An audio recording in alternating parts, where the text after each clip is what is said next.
Rockets Warriors game 4 just finished. I just finished watching, and I don't know, I just have a lot of thoughts. There have been two series this playoffs, as this first round at least, that I've been really paying attention to, and that's been Clippers Nuggets and Rockets Warriors, and both of these series has been incredible. Like, every single game, I'm like, this is playoff basketball. This is what we wait all season for to see. This is so intense, and all these games are so down to the wire. And it's crazy the thinking about the physicality in the end of the regular season versus even just like the first game of the playoffs is kind of ridiculous. Like, they let them get away with so much at the playoffs. There's so many calls that I just see somebody push somebody or fall over, and it's like, in the regular season, that's a foul, and they're calling that a foul. And it's like, it's the playoffs. It's not going to slide. But anyway, I just wanted to get on here and talk a little bit about kind of my thoughts on the series overall. Obviously, the Warriors just won to take a 3-1 lead, which essentially means they won the series. Not quite, obviously. They still have to get that final one, but for all intents and purposes, people are going to act like they've won the series and that the Rockets season is pretty much over. And yeah, I mean, that's fair.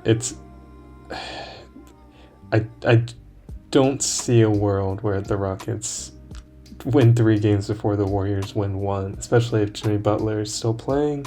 And yeah, well, let's just get into it.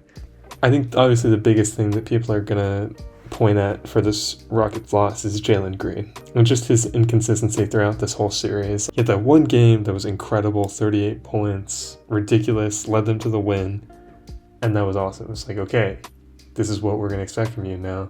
This is what they need from him. I mean, he is their leading scorer in the regular season, and that's what they need him to be in this series. Especially this game, they just didn't get anything from him.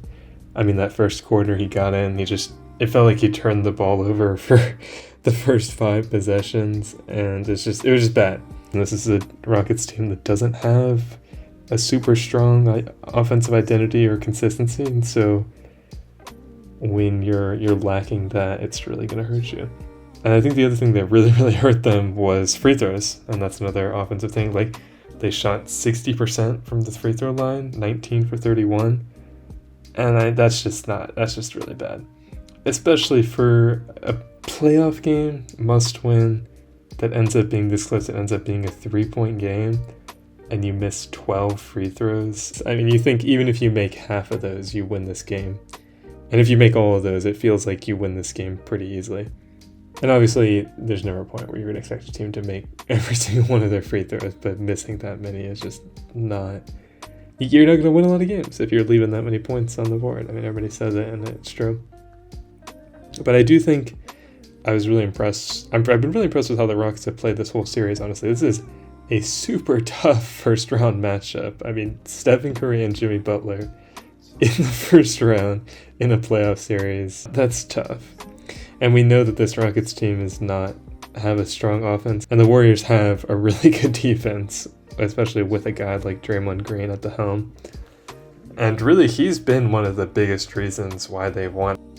I mean, there were a lot of points in this game where he was basically one-on-one with Alperen Sengun and just locked him up. I mean, straight up. But like I said, I've been very impressed with them, and especially with Alperen Sengun, I think a lot of, like, players like him, he's kind of, I won't say similar to Domantas Sabonis, because he's much more of a finesse guy than Sabonis. Sabonis is more of like a back down, post up kind of. They're similar. They are similar. But Alperen Sengun's a little younger, a little more dynamic. And I do think just with any of the players like that, where it's, you aren't necessarily like the first option offensively, but you are important to the offensive scheme, it gets tough in the playoffs. But he's really taken on the challenge very well.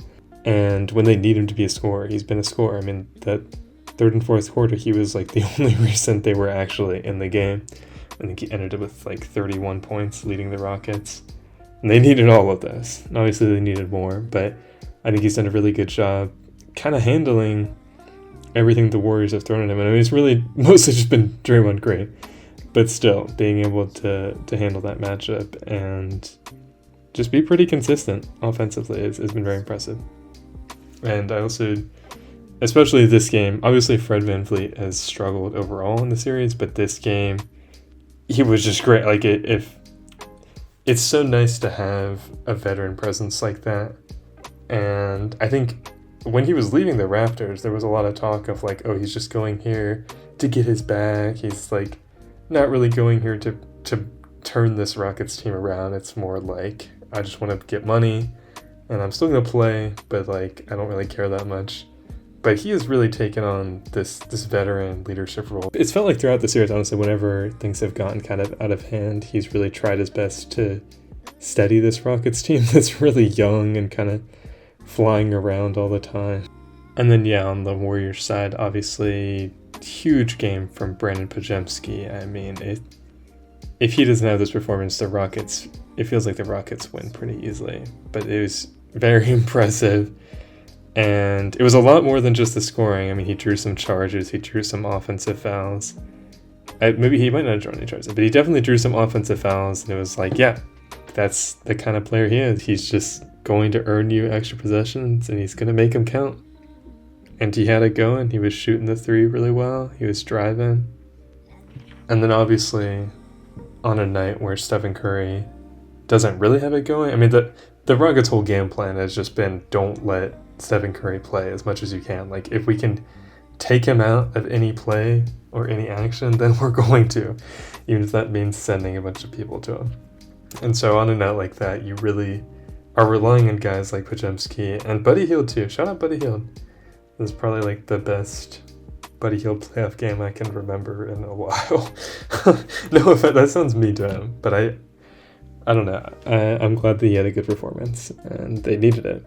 Obviously, Jimmy Butler is still kind of playing through injury, and he's just, I mean, he's a playoff riser. He was commanding this team through a lot of the game, and it felt like whenever the ball was in his hands, he was making the right decision, and he was making winning plays. And I think overall the Warriors just played a better game than the Rockets. I mean, that's how they won, right? That's how it works. But yeah, I know I spent most of this video talking about the Rockets and kind of their key players, but the Warriors won. They did a good job.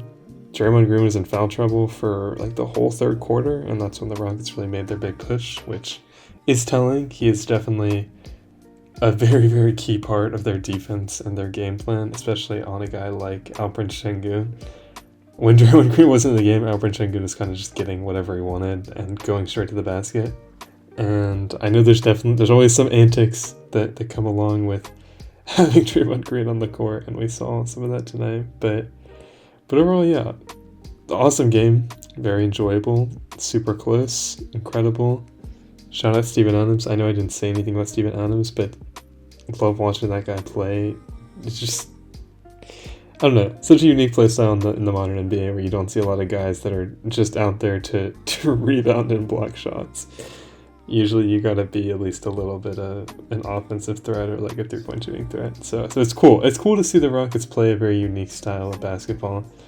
And I doubt that they'll run it back completely next season, just seeing how the season ended. And they'll probably focus on getting a little more offensive firepower, right? Because that's kind of what they're lacking. Yeah, that's about it.